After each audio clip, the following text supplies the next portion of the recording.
Hello, my name is Trisha Barfield, and I have been a paramedic in Robinson County for 15 years, and I have been employed by Robinson County EMS for 18 years. I am also a member of Learnton Rescue and Association, and I have done that for the past 13 years. Today, I'm going to talk to you about the LUCUS system. As you can see here, it's called the LUCUS Chest Compression System, and what LUCUS stands for is Lund University Cardiopulmonary Assisted System. Now, there have been 3 generations of this so far. Generation 1 was built in 2003, and the reason that this was built was because a professor seen in Switzerland that the paramedics were having a very difficult time maintaining consistency in their compressions and their rate as they were doing CPR on patients that were in the back of the ambulance. And therefore, in 2003, he created the first generation of the LUCUS. And this is what you see here. This is it put together here. So, in 2009, they turned around and they made the second generation. That generation incorporated the piston pump here and the battery powered here. However, in 2016, we have the Generation 3 that came out, which is what you see here today, and it was sold commercially. And this is made available nationwide. Many hospitals and EMS programs have this today. So, the LUCUS is set by the AHA guidelines of 2015. And what those guidelines are is that you want a depth on the patient of 2.0 to 2.4 inches, and you want a rate of 100 to 120 beats a minute. Now, the LUCUS allows for full chest recoil. Does anyone understand or wonder why that is? Because as you're doing CPR on the heart, as you press down and come back up, you allow that cavity of the heart to completely fill with blood before you hands off and it goes back down again. You want complete fillage of the heart so it can flush through the body. So, the intended uses for the LUCUS, as I said before, are transportation, extended times in transportation, or fatigue or insufficient personnel. Now, insufficient personnel. Imagine you and your partner are in Maxton. You have a basic partner, you're a paramedic, and you're working a cardiac arrest. And you have to work on that patient for a transport time of 24 to 30 minutes to the hospital. You're going to be fatigued. As you are fatigued, then you are not going to provide your patient with clear, consistent compressions. You're not going to have a fixed rate, and you're not going to provide what is best for your patient. Therefore, that is where the LUCUS comes in. The LUCUS can be used in a helicopter, on a ground ambulance, in hospitals, and even in a cath lab, if need be. The only contraindications to the LUCUS. You can't use it if it is not possible to position it safely, or if it is too small, or if it's too large. So if it is too small, as you deploy the piston, you will hear 3 fast beeps. When you hear those 3 things as you're lowering the piston, you will not be allowed to enter the pause or the active mode. If the patient is too large, you will not be able to connect the back plate with the claw clips to the side of the LUCUS. Those I will be showing you momentarily. Unfortunately, we do have side effects when using the LUCUS. However, you're also going to have these side effects whether you do manual CPR either. You're going to have broken ribs, you can have skin abrasions, you can have bruising, and you can have soreness. But all of these are acceptable consequences of CPR, given that the alternative of not using this or manual CPR is death. So it is easier to fix broken ribs if you have ROSC on a patient. The broken ribs can heal. Your patient perimeters. As you're using your patient perimeters on here, you need a sternum height, which is right here on the patient. The sternum height is 6.7 to 8.9 inches. So that is right here on the patient. That is where your position, your piston will be deploying. And then you need a max chest width of 17.7 inches, which will be this way. The great thing about a LUCUS is it doesn't matter how much you weigh, it is not restricted by weight. It is only restricted by those two parameters that I just spoke to you of. Your sternum height and your max chest width. And let me give you some examples of that. I have 3 particular patients here. This particular patient weighs 180 pounds and he's 6 foot tall. The LUCUS can fit him perfectly. This particular patient weighs 330 pounds and he's 6'5". If you look here, the LUCUS fits him perfectly also. And my third patient weighs 320 pounds, he's 5'10", and the LUCUS fits him perfectly.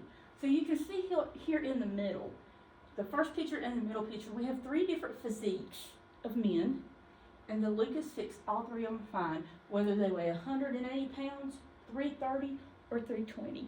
So again, the LUCUS does not matter by weight.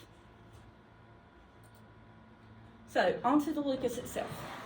These are your main components. This is your carrying case, as you see here.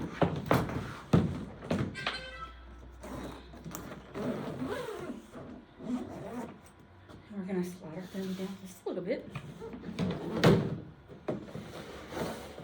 This is your back plate. When placing it on the patient, you want to lift the patient up and stick the plate under his armpits. So it would be like that. Okay? And then this is our bread and butter, pretty much. This is called the upper part.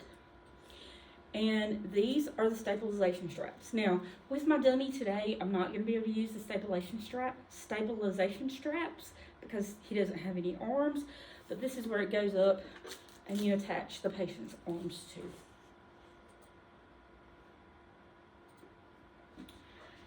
Now, going over here, I understand this is a lot of components and this looks very difficult, but it's really not that difficult at all. Number one, we have our hood and our control panel.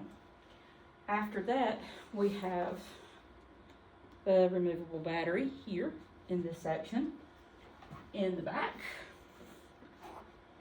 we have the DC import where we can plug it in.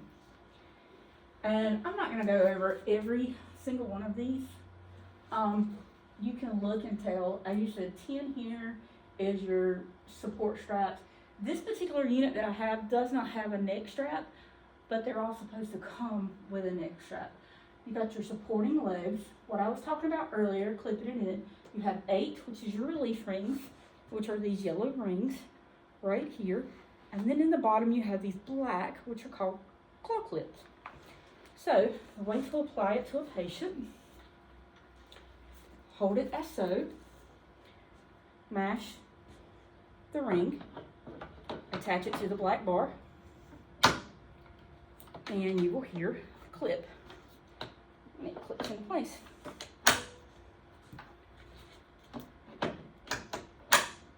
And that way you know that your unit is clipped in. Now, we're going to turn it this way so we can face.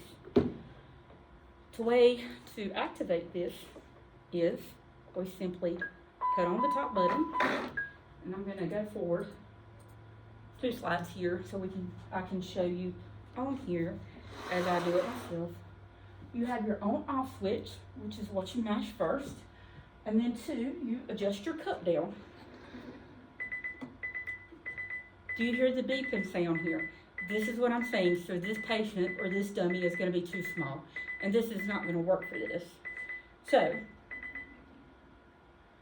on this particular dummy, if this was my patient, he would not be viable to do CPR on, or to do mechanical CPR on.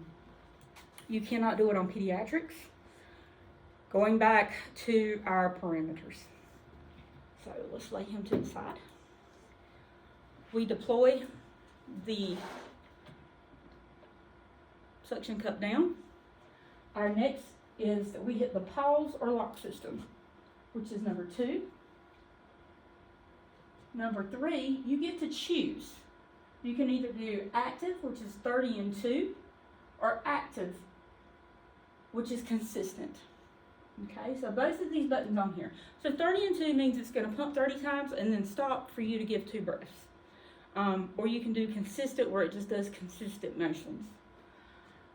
Other buttons we have up top, we have the battery indicator, which shows you how much battery that you do have on your monitor. And then the alarm button, when the device operates, to check the battery when it's off, and an alarm indicator. Also over here to the side, which you can't really see very well because it's not very good, is a transmitter. So these units can, if you are connected to Bluetooth, they can transmit the data that you find on these units to, if you're up to keeping data, it can transmit the data from these units.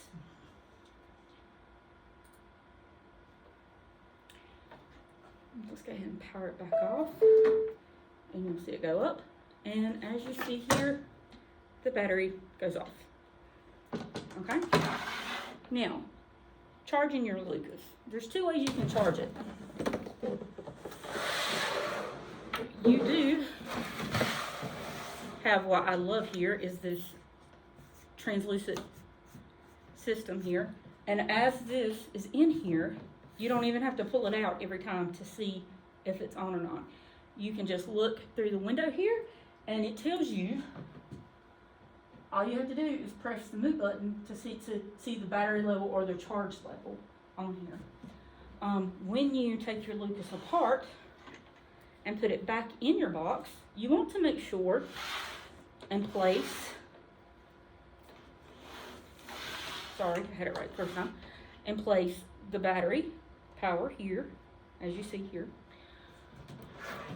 You want to make sure and put it to the back of the monitor. And the reason is, you can lift this flap and plug in your LUCUS as you are charging the monitor. This can be in the case as it is charging.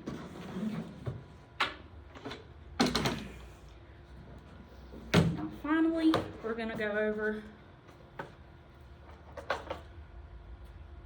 some more of the components in here. You have your battery cable, which is your AC/DC battery. You can plug this into the wall.